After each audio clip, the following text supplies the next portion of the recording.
Hello दोस्तों, मैं Aryan Shukla, business advisor and founder online business workshop.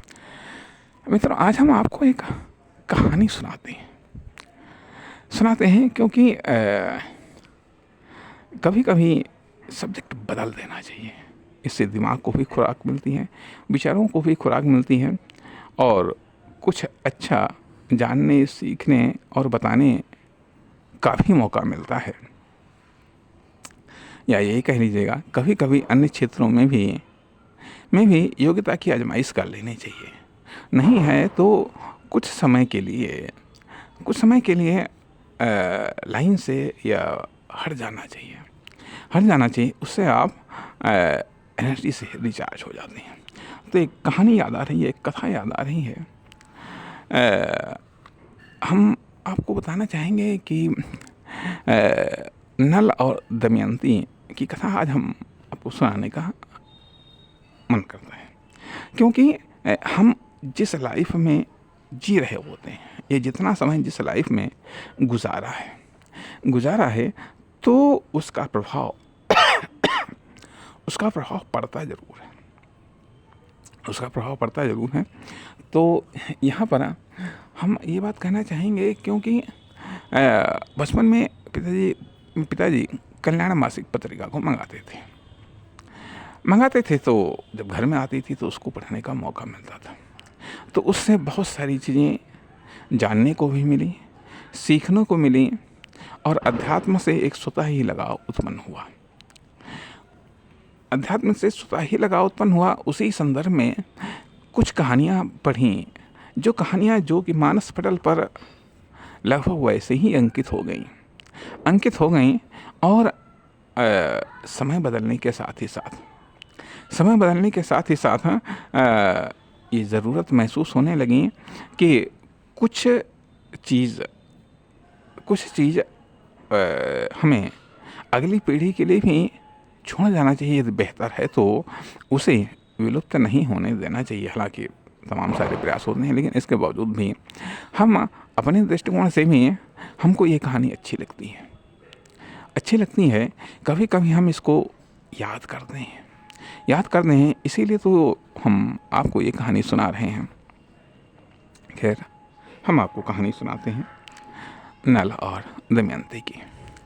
इसमें मोहब्बत भी है, संघर्ष भी है और सफलता भी है। एक बार की बात है, राजकुमार नल अपने बगीचे में टहल रहे थे कि इतने में एक खूबसूरत हंस आया। वो बगीचे में चुग रहा था, जो भी टहल रहा था। तो राजकुमार नल ने उस हंस को पकड़ने का मन किया, पकड़ लिया। तो उस हंस ने कहा कि राजकुमार, मुझको छोड़ दो। तो कहा, भाई हम आपको क्यों छोड़ दें? तो कहा कि तुम नहीं जानते हो कि हम राजकुमारी दमयंती के हंस हैं। अब मान लिया ये घटना कम सही है गलत मैं नहीं कहता जा करके, ठीक है, हो सकता है कि लंबा समय गुजर गया है, थोड़ा सा यहाँ पर कहानी में थोड़ा सा डाउट हो, लेकिन फिर भी कहा कि आप हमको छोड़ दीजिएगा, हम राजकुमारी दमयंती के हंस हैं और भ्रमण के लिए निकले थे। इधर आपका बगीचा अच्छा लगा तो यहाँ पर हम आ गए। तो कहा राजकुमारी दमयंती इस समय संसार में सबसे सुंदर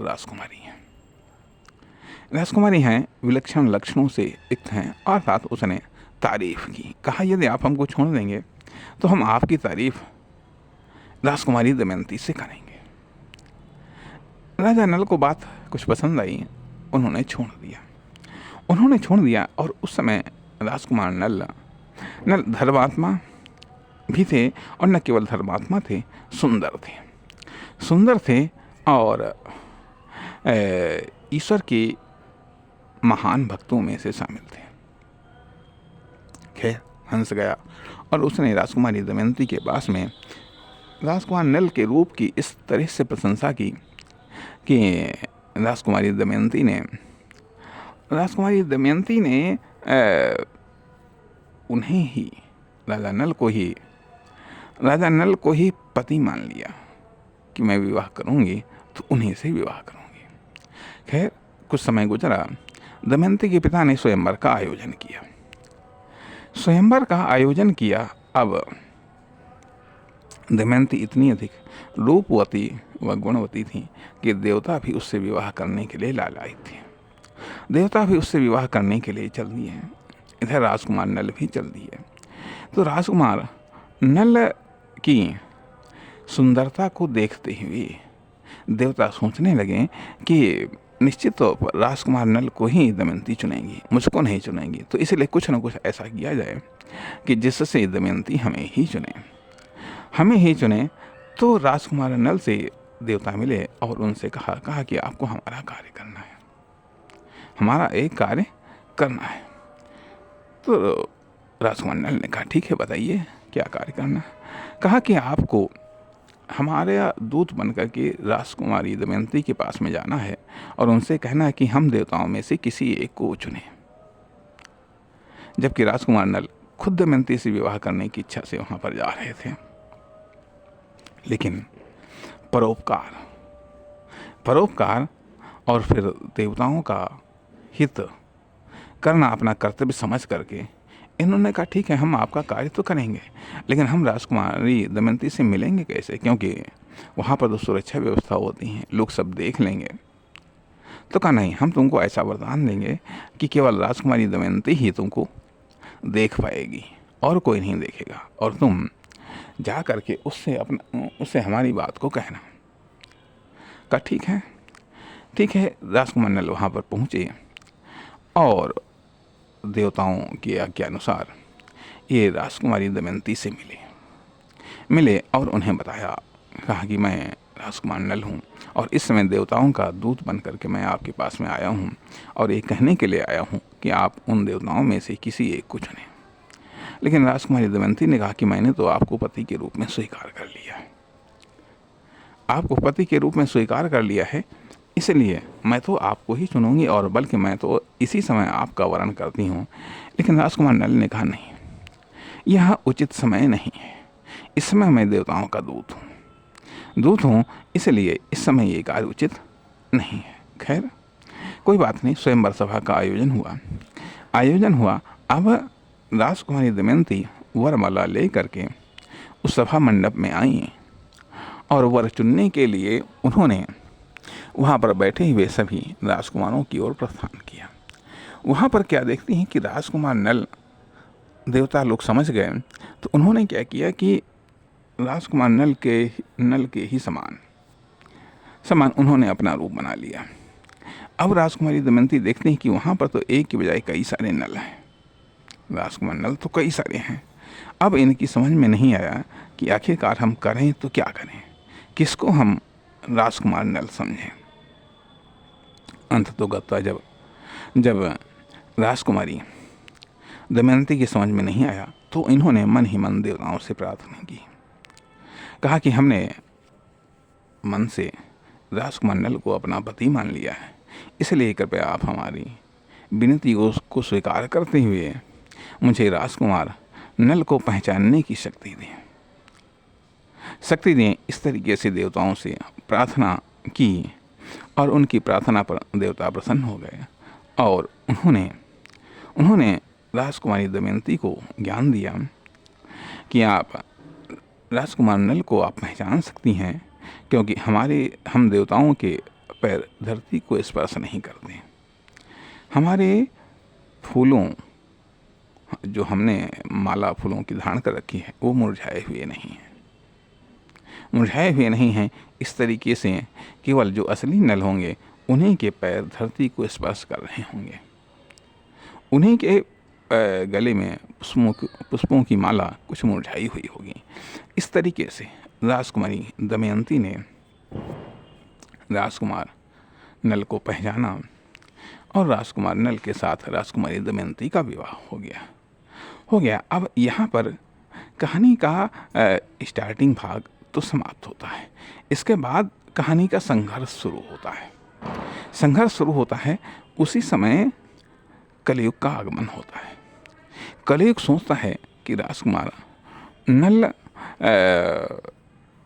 के पास में हम जाएं और नल को हम अपने प्रभाव में लें, लेकिन नल इतने अधिक धर्मात्मा थे, पुण्यात्मा थे कि कलयुग को लगभग 12 वर्षों तक प्रतीक्षा करनी पड़ी, लेकिन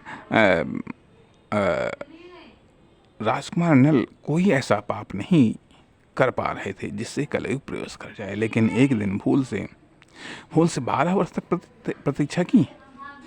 ये समझिएगा, अवसर का इंतजार कभी कभी इतने समय तक भी करना पड़ता है। एक दिन राजकुमार नल पूजा कर रहे थे, उसी समय उनको लघुशंका लगी और वहाँ पर गए, लेकिन बिना पैर धोए हुए ही पुनः पूजा पर बैठ गए। कलयुग को इतना मौका मिल गया और वो इनके शरीर में प्रवेश कर गया और इनके भाई को जुआ खेलने के लिए प्रेरित कर दिया। जुआ खेलने के लिए प्रेरित कर दिया।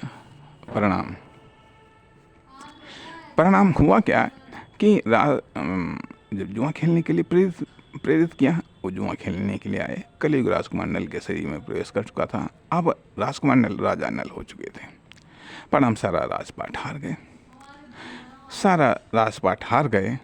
इन्होंने अपने बच्चों को अपने ससुराल में भेज दिया। दमयंती से कहने लगे कि तुम भी चली जाओ, लेकिन दमयंती जाने के लिए तैयार नहीं हुई। परिणाम ये हुआ कि ये राजा नल दमयंती को लेकर के नगर को छोड़ करके चल दिए। अब वहाँ पर ये जब जा रहे थे, अब सोचने लगे कि आखिरकार अब हम करें तो क्या करें। भाई अब ये मुसीबत है और इस मुसीबत में रानी हमारे साथ और भी कष्टों को भोगेंगी। खैर, रास्ते में नदी पड़ी है, नदी में इन्होंने स्नान किया। धोती को सुखाने के लिए छोड़ा और धोती हवा में उड़ गई। खैर, राजकुमारी रानी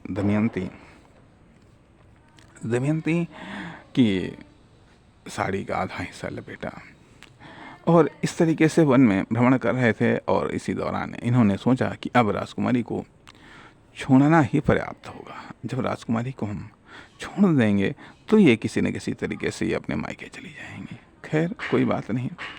राजा नल ने यही किया तो जब राजा नल दमयंती को छोड़ करके चले गए, अब दमयंती सोते समय दमयंती जागी, राजा नल का कहीं पता नहीं।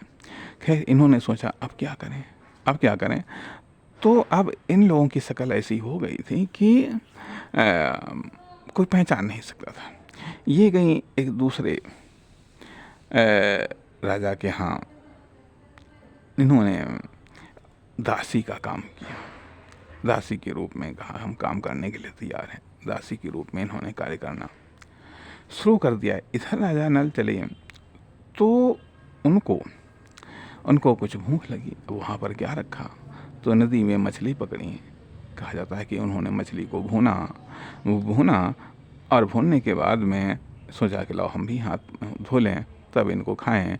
और वो मछली कूदी और नल में चली गई।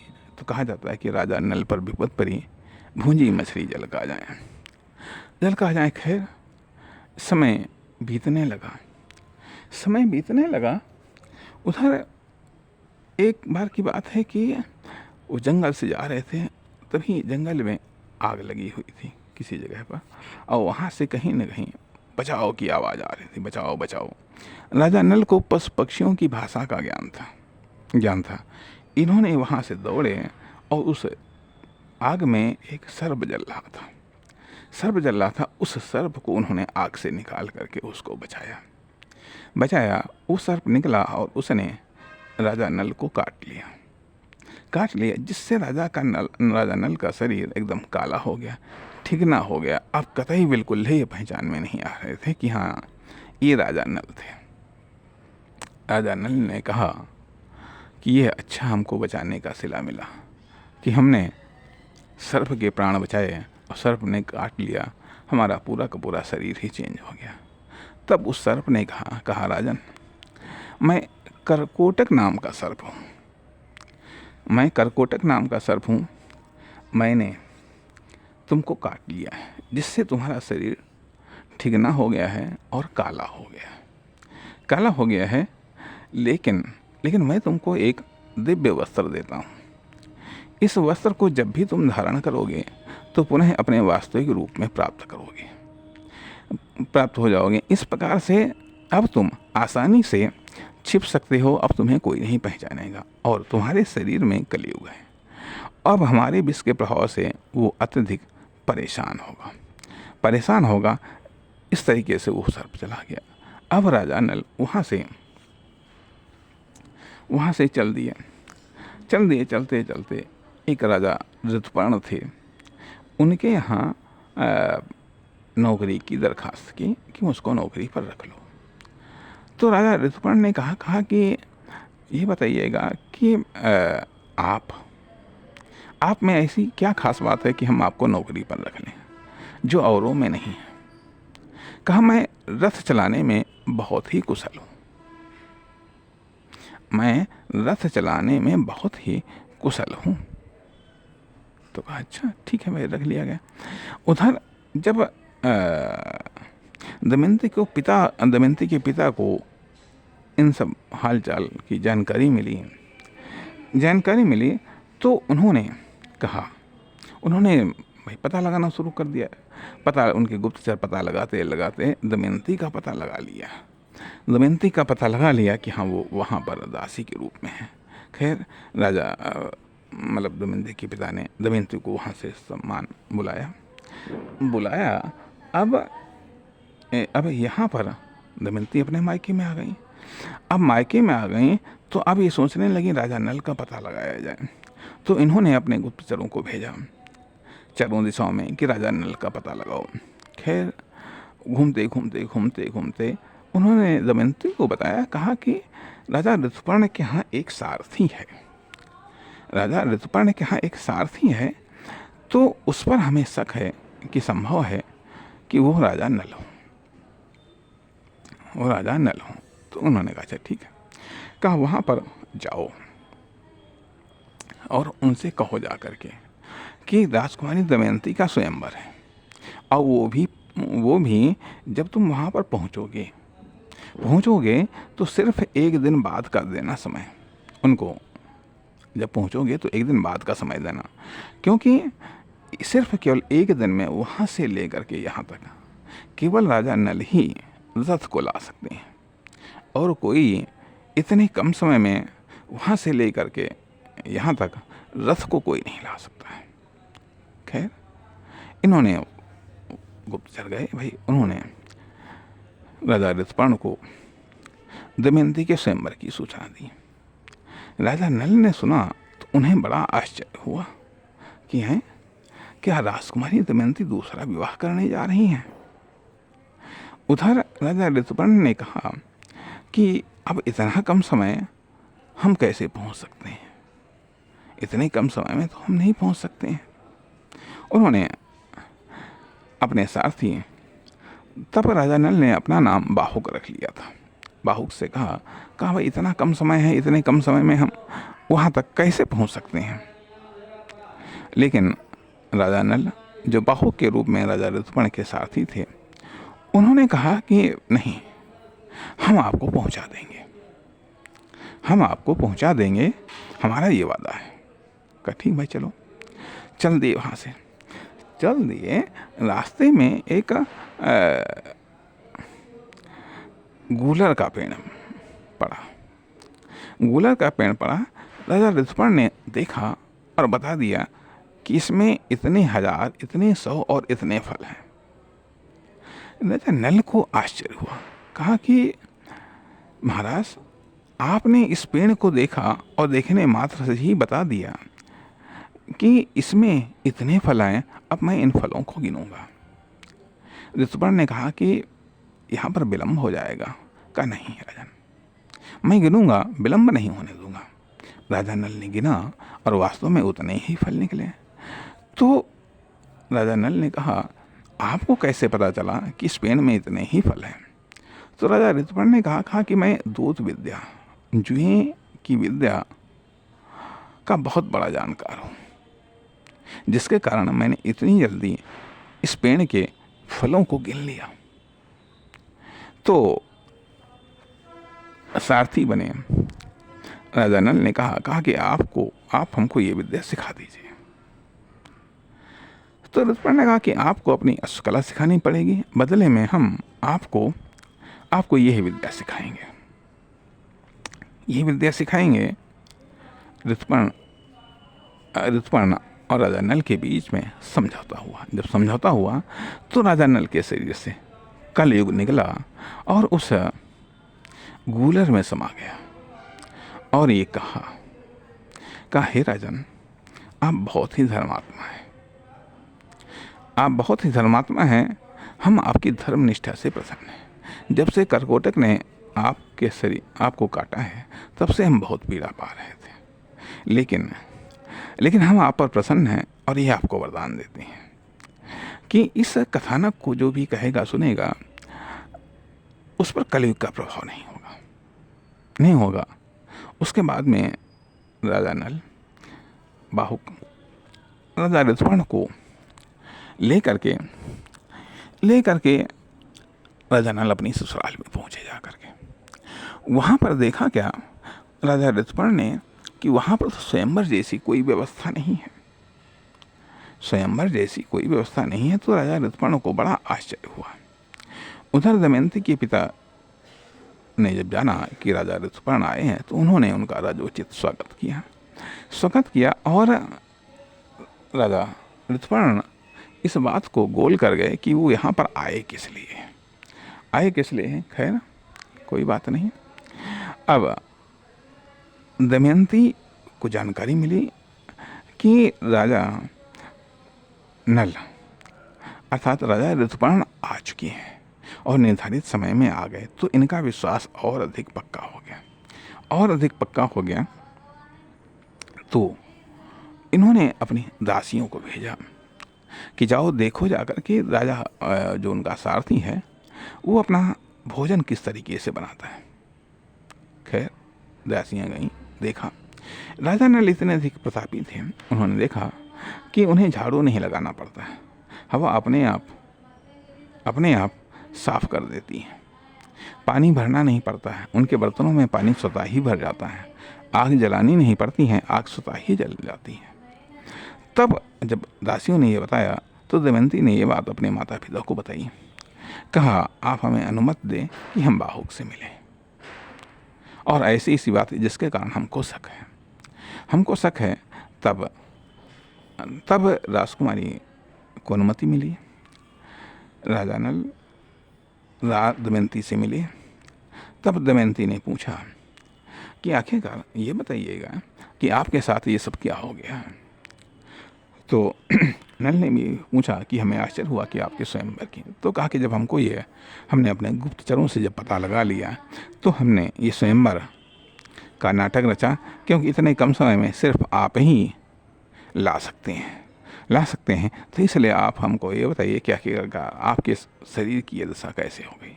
तो राजा नल ने अपनी पूरी बात बताई और उस करकोटक सर्प के द्वारा दिए हुए वस्त्र को धारण कर लिया और ये पुनः अपने उसी वास्तविक रूप में आ गए। तो दमयंती के पिता को भी बड़ी प्रसन्नता हुई और राजा ऋतुपर्ण को भी बड़ी प्रसन्नता हुई। समय आने पर दोनों ने एक दूसरे की विद्या का आदान प्रदान किया। उसके बाद राजा नल पुनः अपने राज्य में आए और अपने भाई से पुनः जुआ खेलने के लिए प्रेरित किया। अब जो कि ये जुआ की विद्या को सीख चुके थे तो पुनः अपना सारा का सारा राज्य प्राप्त कर लिया। इस प्रकार से राजा नल और दमयंती की ये कथा यहाँ पर संपूर्ण होती है। नमस्कार, धन्यवाद।